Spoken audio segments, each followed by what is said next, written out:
Le moteur cliquait encore dans le garage et vous êtes assis sur le béton, casque sur les genoux, dos au mur, et pour la première fois depuis ce matin, votre souffle a ralenti. Vous ne pensez plus à ce qui vous rongeait en partant. Vous ne pensez à rien. Vos mains sentent le cuir et l'essence. Vos jambes sont raides, vos épaules détendues. Et quelque part, entre l'allée et l'endroit où vous avez fait demi-tour, quelque chose a lâché, pas réglé, lâché. Comme une soupape qui s'ouvre, et toute la pression accumulée depuis des jours trouve enfin une issue. Vous n'aviez rien prévu. Vous n'avez rien programmé. Vous ne vous êtes pas assis face à quelqu'un pour parler de votre enfance. Vous avez juste roulé. Et ça a marché. Quelqu'un dans votre entourage vous a déjà suggéré une thérapie, peut-être plus d'une fois. Et il avait peut-être raison. Peut-être même que vous y êtes allé une ou deux fois, que vous vous êtes assis dans un cabinet, avez répondu aux questions, puis êtes reparti avec l'impression d'avoir décrit la forme d'une blessure sans jamais la toucher. Ou peut-être que vous n'y êtes jamais allé, parce qu'au fond, vous saviez que ce qu'il vous fallait, ce n'était pas des mots. C'était le vent, la route, ce mélange précis de vitesse, de son et d'implication physique qui produit dans votre cerveau quelque chose que 50 minutes de parole n'atteignent jamais vraiment. C'est la psychologie de ceux qui roulent à moto au lieu d'aller en thérapie. Et à la fin de cette explication, vous comprendrez pourquoi ce qui se passe sur cette moto n'est pas de l'évitement. C'est un autre canal pour obtenir le même résultat neurologique que la thérapie cherche à produire. Vous l'avez remarqué, rouler répare des choses que la parole n'approche pas. Il y a des jours où vous pourriez parler des heures sans que le nœud dans votre poitrine bouge d'1 millimètre. Mais 30 minutes à moto, et il se dessert. Pas parce que vous avez tout compris, pas parce que vous avez eu une révélation ou changé de perspective, parce que votre corps a fait quelque chose. Vos mains ont serré, vos jambes ont pressé, votre sangle abdominale s'est gainée, vos yeux ont suivi.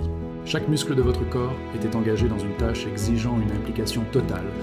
Et au moment où vous avez fini, la chimie de votre sang avait changé.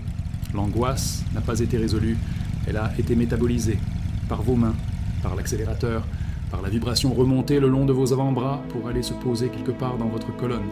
Vous avez essayé d'expliquer ça à des gens et vous les avez vus hocher la tête poliment tout en pensant clairement que vous parliez d'évasion. Vous évitez juste vos problèmes. Vous prenez la fuite. Ce n'est pas comme ça qu'on règle ça.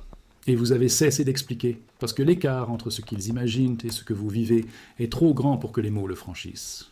Eux vous voient sur une moto qui va vite. Vous êtes sur une moto qui vous rend silencieux.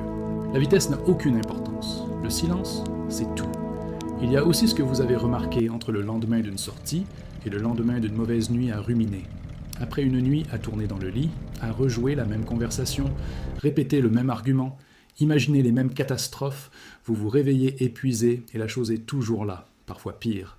Après une sortie, vous vous réveillez et elle a changé de forme, pas disparu. Changé de forme. Et là-bas, elle est passée du cri au murmure, du mur à la porte. Quelque chose a bougé pendant que vos mains tenaient le guidon, quelque chose qui ne pouvait pas bouger pendant que votre tête reposait sur l'oreiller. Vous ne savez pas ce qui s'est déplacé, mais quelque chose s'est déplacé. Vous savez que rouler ne remplace pas une aide professionnelle, vous ne vous faites pas d'illusions là-dessus. Mais vous savez aussi, avec la certitude de quelqu'un qui l'a vérifié 1000 fois, que la moto fait quelque chose que le fauteuil ne fait pas. Et le fait de ne pas pouvoir le formuler ne veut pas dire que ce n'est pas réel, mais voilà ce qui se passe vraiment. Et une fois que vous l'aurez compris, vous saurez exactement pourquoi la route fonctionne quand les mots échouent. En 2021, des chercheurs de l'UCLA ont mesuré les effets neurologiques d'une sortie de 20 minutes à moto à l'aide de capteurs EEG et d'analyse du cortisol. Ce qu'ils ont trouvé était frappant de précision. Le cortisol, principale hormone du stress, a chuté de 28% dans les 20 premières minutes. En même temps, la focalisation sensorielle a augmenté dans la même proportion et le rythme cardiaque a grimpé de 11%. Le cerveau se calmait et s'éveillait à la fois. Cette combinaison entre baisse de la chimie du stress et hausse de l'engagement est extrêmement rare au quotidien. C'est aussi la cible neurologique exacte de plusieurs approches thérapeutiques validées. La sortie produit par des moyens physiques ce que la thérapie tente de produire par des moyens verbaux et cognitifs. Une réduction de la réponse au stress et une hausse de l'attention au moment présent. Le mécanisme, c'est ce que les psychologues appellent la pleine conscience forcée. La méditation de pleine conscience classique vous demande de choisir de vous concentrer sur l'instant présent. Le problème, c'est que quand vous êtes anxieux, déprimé ou en souffrance, votre cerveau résiste à ce choix. Le réseau du mode par défaut, la partie du cerveau qui génère l'inquiétude, la rumination et les récits autocritiques, se bat pour garder le contrôle. Vous vous asseyez pour méditer et, au bout de 30 secondes, votre cerveau vous ressort tous les problèmes non résolus et toutes les peurs non apaisées de l'inventaire. La pleine conscience volontaire suppose de partir d'un esprit calme, qui est précisément ce que vous n'avez pas quand vous en avez le plus besoin. Une moto ne vous demande pas de coopérer, elle exige toute votre attention, parce qu'elle la relie à votre survie physique. Impossible de ruminer en prenant un virage vite, impossible de repasser une dispute en boucle tout en surveillant la voiture dans l'angle mort, impossible d'angoisser sur l'avenir pendant que vos yeux, vos mains, vos pieds et votre tronc traitent en direct des infos de survie. Le réseau du mode par défaut n'est pas juste inhibé, il est privé de carburant. Il ne lui reste plus aucune bande passante. Et après 20 ou 30 minutes de cette présence forcée, les schémas de rumination ne redémarrent pas comme ça. La boucle a été cassée par famine neurologique, pas par volonté. C'est là la différence clé entre la moto et le fauteuil. La thérapie vous demande d'observer vos pensées et de les recadrer. La moto les arrête. Les deux sont valables. Les deux produisent des changements neurologiques mesurables. Mais ils passent par des voies totalement différentes. La thérapie est une intervention descendante. Elle part de la cognition pour aller vers le corps. La moto est une intervention ascendante. Elle part du corps pour remonter vers l'esprit. Pour certaines personnes, cette voie-là n'est pas seulement efficace, c'est la seule qui atteigne vraiment le problème. La Dr Kelly Lambert, à l'université de Richmond, a largement documenté cette distinction dans ses recherches sur les récompenses liées à l'effort. Elle a montré que le cerveau possède un ancien circuit qui réagit à un effort physique produisant un résultat concret. Quand vos mains font quelque chose et que vos yeux en voient l'effet, votre cerveau libère dopamine, sérotonine et endorphine, dans une combinaison qui contre directement la neurochimie de la dépression et de l'anxiété. Ce circuit a évolué quand survivre dépendait de la résolution physique des problèmes. Construire, chasser, s'orienter, réparer. La vie moderne, avec son travail sur écran, abstrait, coupé du corps, n'active presque jamais ce circuit. Mais rouler à moto l'active en continu. Chaque ajustement de l'accélérateur, chaque inclinaison, chaque freinage est un effort physique qui produit aussitôt un résultat visible, sensible. Votre corps résout des problèmes en temps réel, et votre cerveau vous paie dans la monnaie même que l'anxiété et la dépression épuisent. Lambert soutient que l'épidémie moderne d'anxiété et de dépression vient en partie de la disparition, au quotidien, de la récompense liée à l'effort.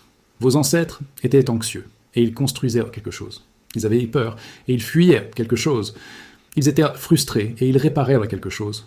L'effort physique, avec un résultat visible, achevait le cycle du stress et rétablissait la neurochimie. L'anxiété moderne a la même urgence, mais aucun exutoire physique. Vous êtes assis à un bureau. Vous tapez. Vous envoyez. Rien de tangible ne se passe. Le cycle du stress ne s'achève jamais. La moto, elle, l'achève, à chaque sortie. Vos mains agissent, vos yeux voient le résultat.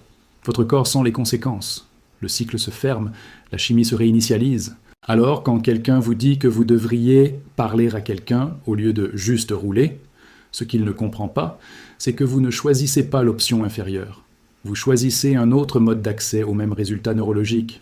Le thérapeute réduit le cortisol par recadrage cognitif. La moto réduit le cortisol par pleine présence forcée et engagement physique. Le thérapeute active l'attention à l'instant présent par une focalisation guidée. La moto l'active par exigence de survie. Le thérapeute tente de briser les boucles de rumination par intervention verbale. La moto les brise en les privant de bandes passantes. Des portes différentes, la même pièce. Sur cette moto, vous ne fuyez pas vos problèmes. Vous donnez à votre cerveau l'unique chose dont il a besoin pour les traiter, la remise à zéro neurochimique qui permet au travail de commencer. La sortie ne résout rien. Elle enlève les parasites pour que le signal redevienne audible. Et la personne qui rentre après cette sortie n'est plus celle qui est partie. Elle est plus calme, plus lucide, plus régulée, plus présente. Cette personne peut s'asseoir à table sans serrer la mâchoire. Elle peut avoir la conversation qui était impossible 2 heures plus tôt. La sortie n'a pas remplacé le travail. Elle l'a rendu possible. Si vous êtes déjà rentré au garage en sachant que cette dernière heure vous avez sauvé d'une semaine dont vous n'étiez pas sûr de venir à bout, abonnez-vous. C'est ici que les motards viennent comprendre pourquoi la route fonctionne. Et dites-moi en commentaire, quelle est la sortie qui a changé quelque chose en vous que rien d'autre ne pouvait atteindre? Pas la plus longue, pas la plus rapide. Celle où vous êtes parti en miettes et revenu différent. Je veux savoir ce qui s'est passé sur cette route. Il y a encore une chose qui distingue la moto des autres exutoires physiques. Courir fait baisser le cortisol, soulever des poids aussi. Mais ces 2 activités laissent encore l'esprit vagabonder. Vous pouvez courir 8 km et passer chaque pas enfermé dans votre tête à rejouer exactement la conversation que vous essayez de fuir. La moto ne le permet pas. La demande cognitive est totale.